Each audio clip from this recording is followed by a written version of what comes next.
बोले शंकर भगवान ने की ज्यादा संसारिक बोलना अच्छी नहीं है, शंकर भगवान के गुण गाए जाए।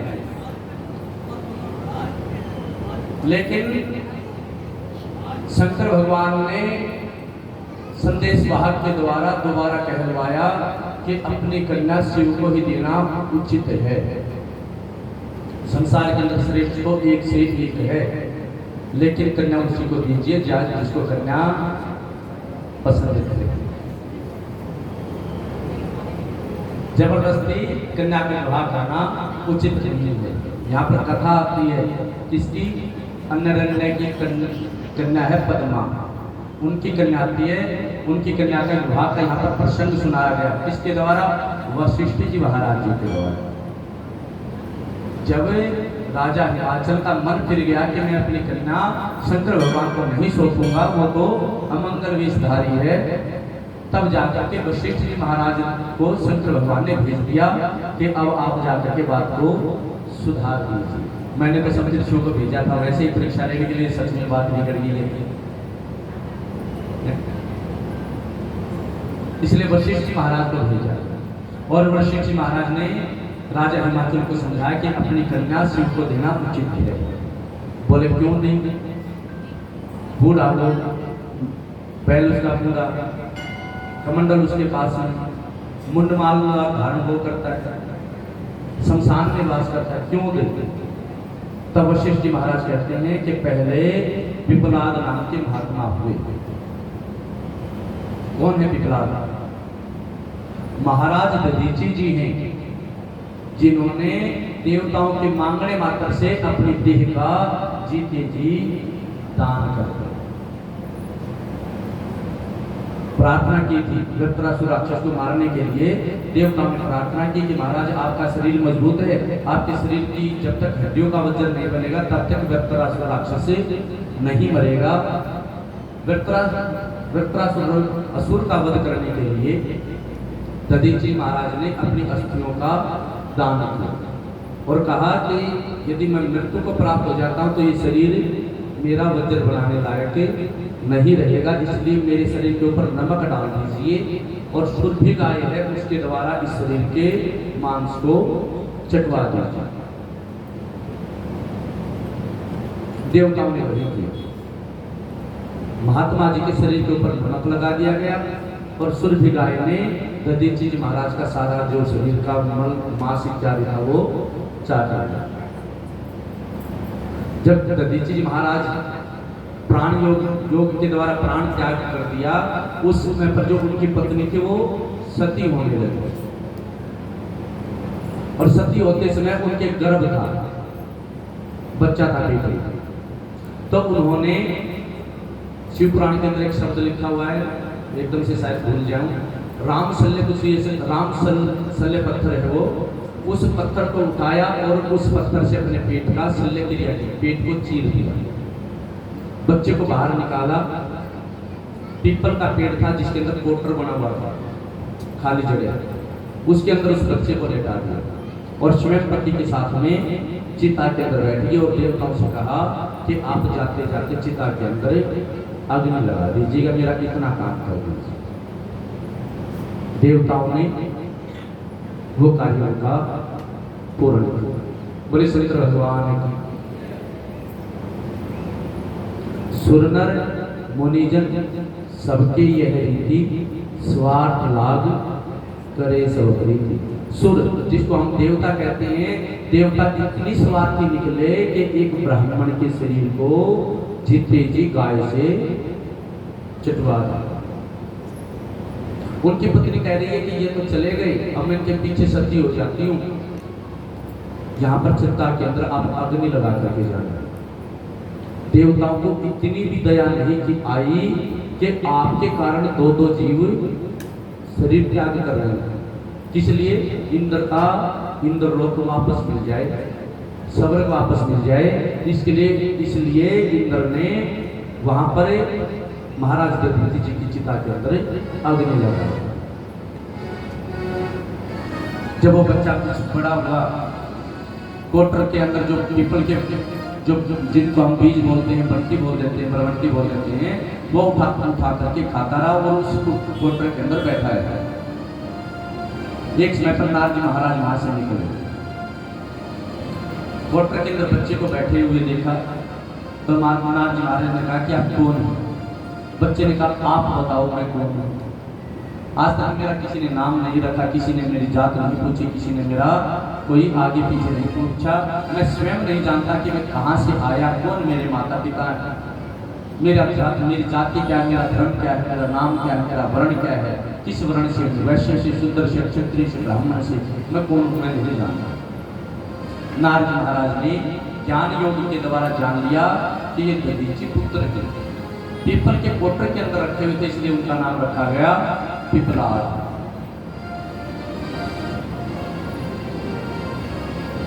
वही पिपलाद देवताओं के कारण वृद्धावस्था जैसा शरीर हुआ, तपस्या करते रहे और एक दिन हिरण्य नाम के राजा हैं, हिरण्य नाम के, उनकी पुत्री का नाम है पद्मा। जब तक सन्यासी रूप में रहे, योगी रूप में रहे, पिपलाद महाराज रहे, एक दिन उन्हें किसी गृहस्थ धर्म में देख लिया। उनका भी मन हुआ भी उनके घर बसा हुआ, मेरा भी घर बसा, मेरा भी तो विवाह होना चाहिए। इसलिए पता क्या कि ये कन्या किसकी है? अनरण्य महाराज की। हिरण्य नहीं है, अनरण्य महाराज। अनरण्य महाराज के पास में जाकर के प्रश्न किया कि आप अपनी कन्या मुझे दे दीजिए। अनरण्य महाराज ने कहा कि ऐसे स्वरूप में अपनी बेटी को, किसी बूढ़े को, सन्यासी को, जोगी को मेरी बेटी अनेकों प्रकार के संघर्ष करेगी, कठिनता में रहेगी। लेकिन उनके जो कुल गुरु थे उन्होंने कहा कि देखिए, संसार के अंदर सब अपने अपने भाग्य का पाते हैं। यदि कन्या का भाग्य यहाँ जुड़ा हुआ है तो आप अपनी कन्या को इनको सौंप दीजिए, अन्यथा ये महात्मा है पिपलाद जी, श्राप दे देंगे तो सारा परिवार ही नष्ट हो जाएगा। श्राप के डर से अनरण्य महाराज ने अपनी कन्या पद्मा पिपलाद महात्मा जी को सौंपा और उस पद्मा कन्या का स्वभाव चरित्र कैसा है ये परीक्षा लेने के लिए धर्मराज जी ने एक युवक का रूप बनाया और पद्मा के पास में चले।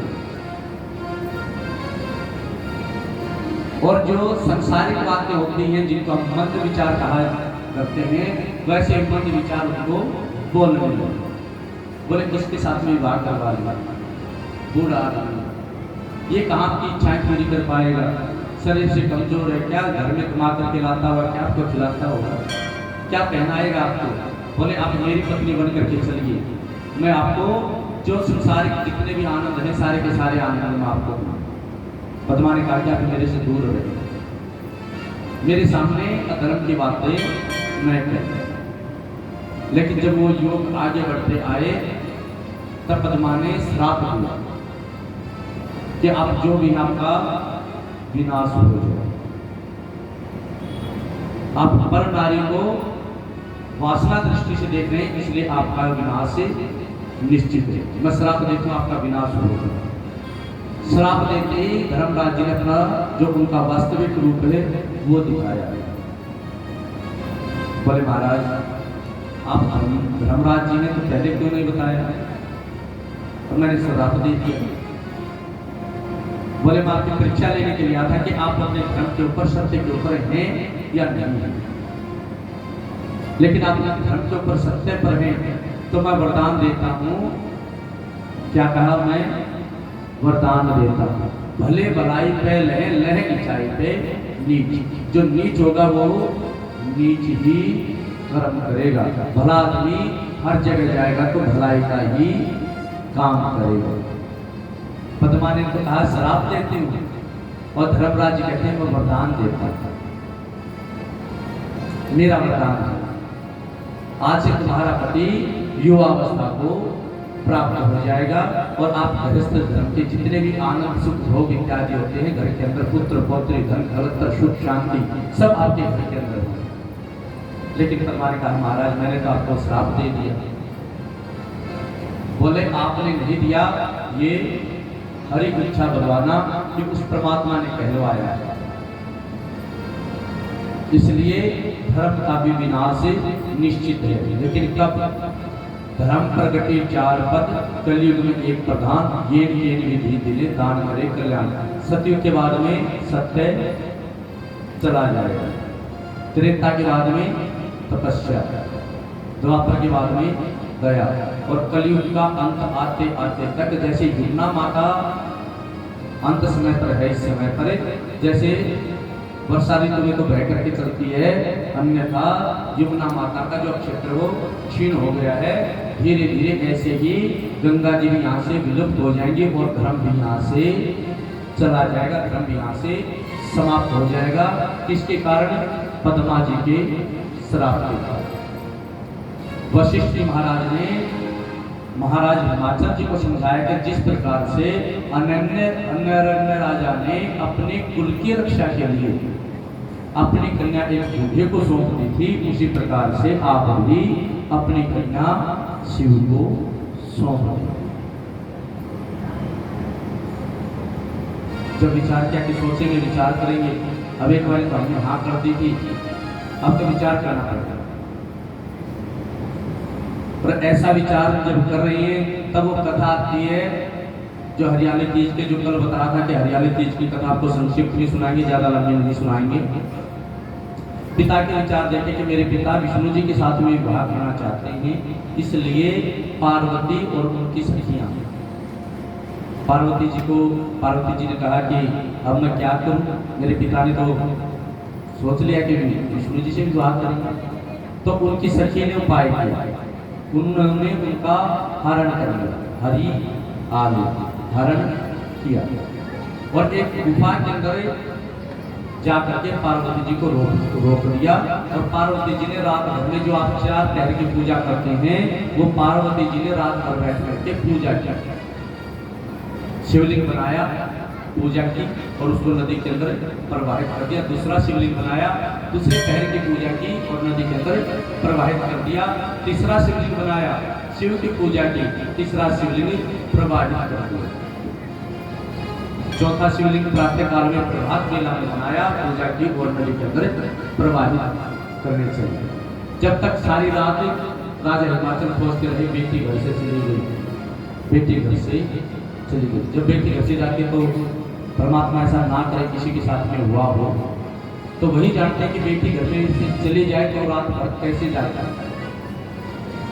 राजा हिमाचल ने अपने सेवादार सैनिक दूत जगह जगह पर भेज दिए, वनखंड हिमालय के अंदर, कि मेरी बेटी चली गई है, कहाँ गई, खोज करके लाए। और जो प्रभात की पूजा करके, जिसको हम ब्रह्मोत्सव कहते हैं, उसकी पूजा करके जब पार्वती जी शिव को प्रभावित करने के लिए नदी पर आए, तभी हिमाचल राज ने उनको देख पार्वती जी के पास आए, बोले बेटा ऐसा करने की आवश्यकता क्या थी, घर से क्यों आए? माता पिता तो पुत्री की इच्छा की आगे हमेशा ही झुके। बोले आपने संकल्प किया था कि आप विष्णु जी से विवाह करेंगे, मैं चाहती हूँ शिव से मेरा विवाह हो। पिताजी मैंने इसीलिए कर्म किया, मैं रात भर शंकर भगवान की पूजा करती हूँ।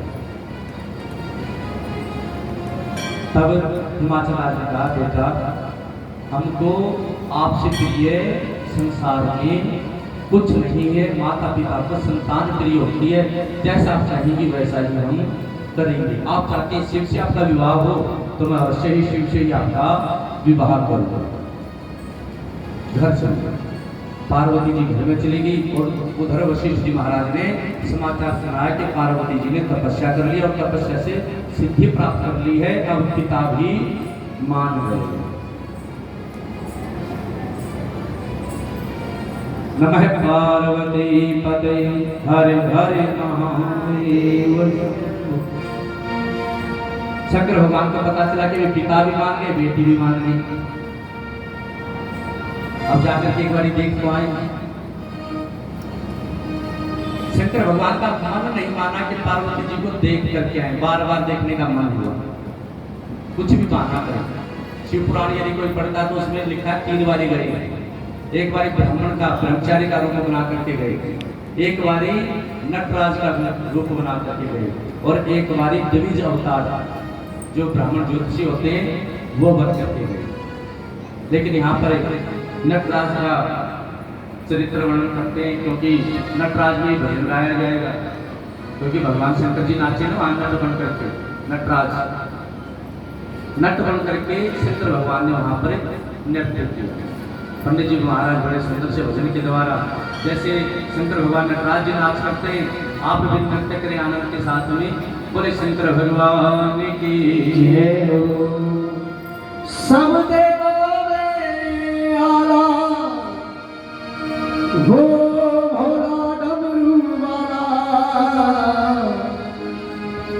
दसवीं अंग रमाता है वो ध्यान लगाता है, हाँ डमरू बजाए अंग भस्मी रमाए और ध्यान लगाए किसका, बजाते वो डमरू वाला, बजाते वो डमरू वाला,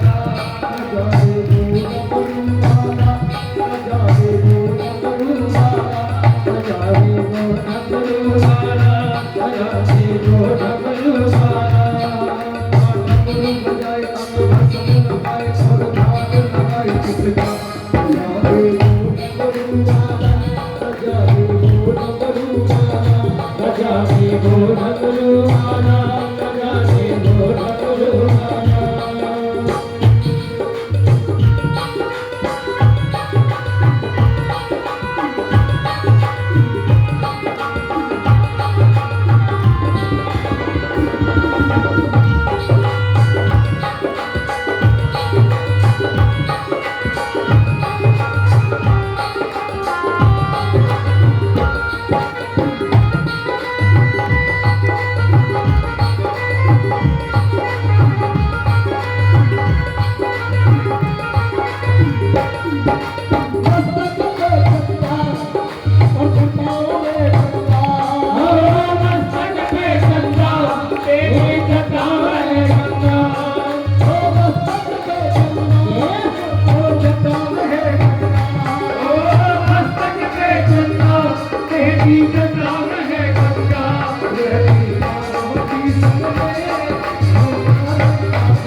पार्वती सबने समाधि है पूरा संसार, पार्वती सबने समाधि है पूरा संसार, रहती पार्वती सबने समाधि है पूरा संसार, वो है कैलाशी, हे अविनाशी, वो है कैलाशी, हे अविनाशी, वो कहता सारा बदला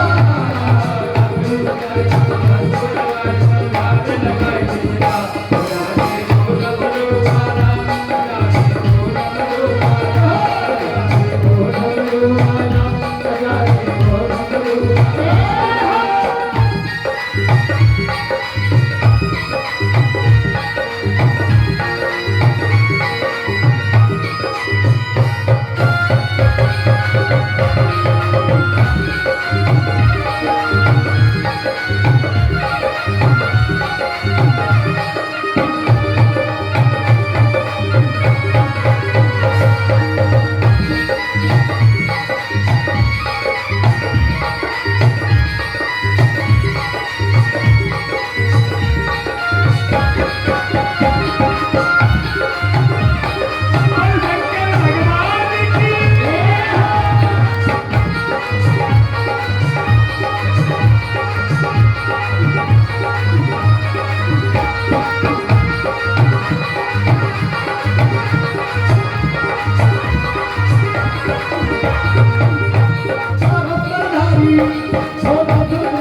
शंकर भगवान नट का रूप धारण करके आए थे।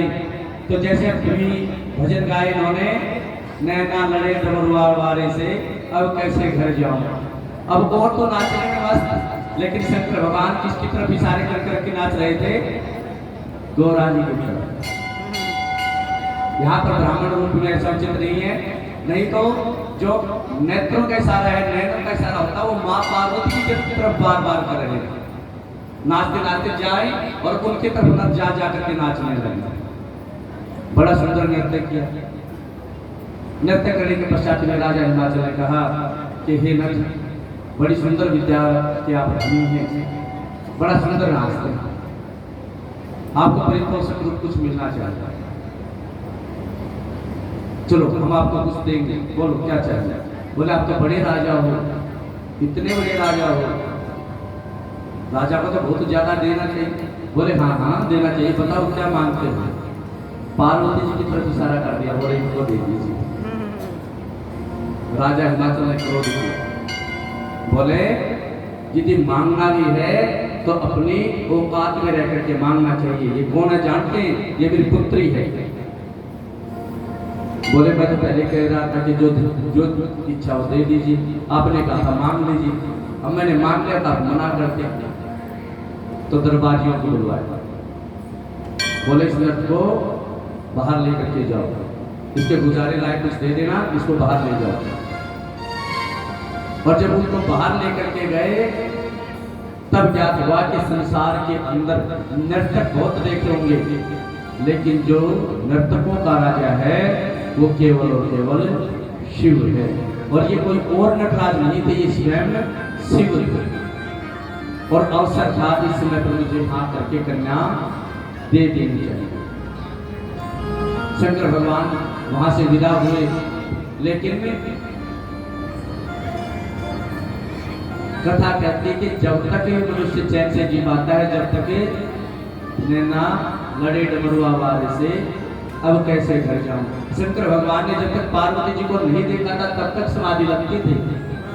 अब तो समाधि लगाई, करे कहीं ध्यान, और ध्यान सुरती कहीं लगे।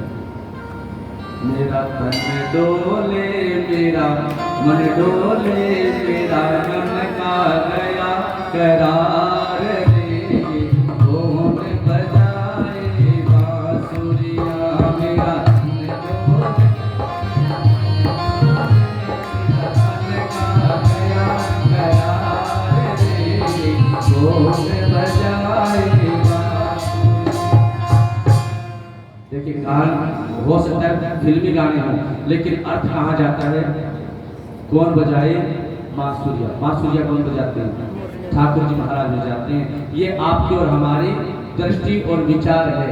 जाती रही जैसी भावना प्रभु मूर्ति, जैसे जिस जाती रही जैसी प्रभु मूर्ति, एक ही की वैसी मूर्ति दिखाई पड़ती है। आपके अंदर यदि एक ब्राह्मण रूप में दिखाई पड़ता है तो ब्राह्मण है, यदि पुत्र रूप में आप मुझे देखते हैं तो पुत्र के समान हो, और भाई के रूप में है तो एक बंधु के रूप में। वही शरीर सबके हैं, माता के हैं, पिता के हैं, भाई के हैं, बंधु के हैं। हमारे देखने की दृष्टि बदल जाती है। किसी को हम माता रूप में देखते हैं, किसी को पुत्र रूप में, किसी को बहन रूप में।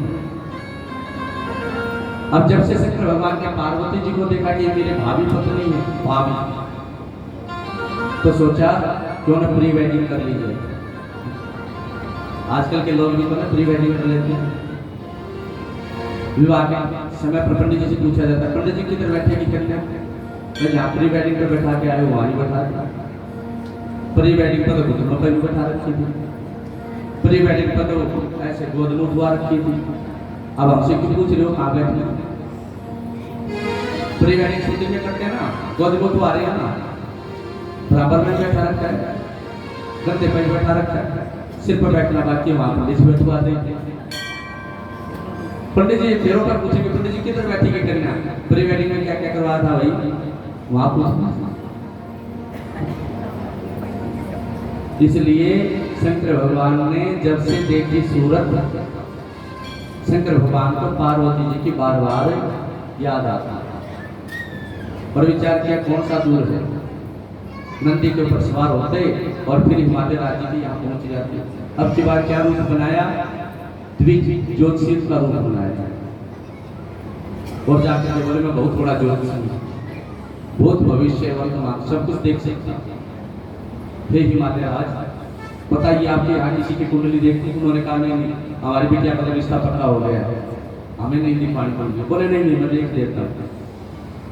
वो कह कि नहीं हमारे घर में तो ये सुख है, शांति है, बेटी का रिश्ता भी होगा, फिर क्यों आप देख रहे? नहीं मैं तो ज्योतिषी हूँ, मैं देख दूंगा। आओ आओ मैं पतरा देखता हूँ।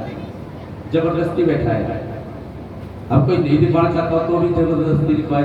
आओ मैं आपके घर क्या बता दूँ, वे घर के आलू को खुद पता है क्या है कि हम क्या बताएं। लेकिन जबरदस्ती कहा कि मैं आपकी कन्या के लिए, आपके घर के लिए सारी की सारी ज्योतिष बची, ज्योतिष की। जब चलने लगे फिर हिमालय राज ने कहा, ब्राह्मण देवता सेवा जी जो आपने ठीक है, ब्राह्मण तो ये कहता है जो दे ठीक है, लेकिन हिमालय राज ने कहा नहीं महाराज बताओ क्या लोगे। यहाँ पर यदि मेरे जजमान सारे ही मेरे हैं, कोई अपना सभी अपने, कोई प्राय तो है सब अपने। पहले पंडित जी से पूछा जाता है पंडित जी क्या लोगे, और पंडित जी कहते 11,000 है। पंडित जी इतने खड़ी होते हैं 2100 ले लिए, फिर पूछ क्यों रहे थे, पूछ क्यों रहे थे।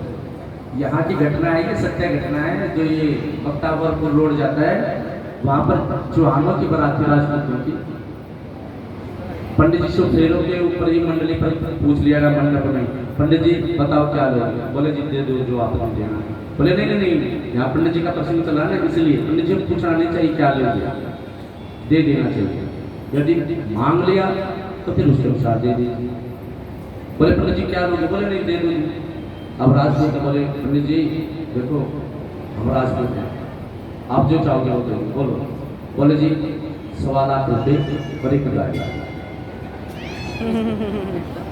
बोले सत्य घटना है। वहां पर उन राजपूतों ने कहा कि लो पंडित जी हम आपके लिए गाड़ी के नाम वो कर रहे हैं, चेक काट के दे रहे हैं, गाड़ी आप जब चाहे जब ले आना शोरूम से।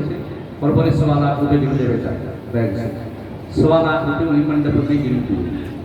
लेकिन सबका हृदय एक जैसा नहीं होता, सब 1.25 लाख वहाँ गिन नहीं पाएंगे। सामने वाला क्या डिमांड कर बैठे, शंकर भगवान का जैसा हो गई, कोई कहे कि बेटिया ही दे दो, दबी रूप बोल करके आए तो कुछ मांग कर बैठे।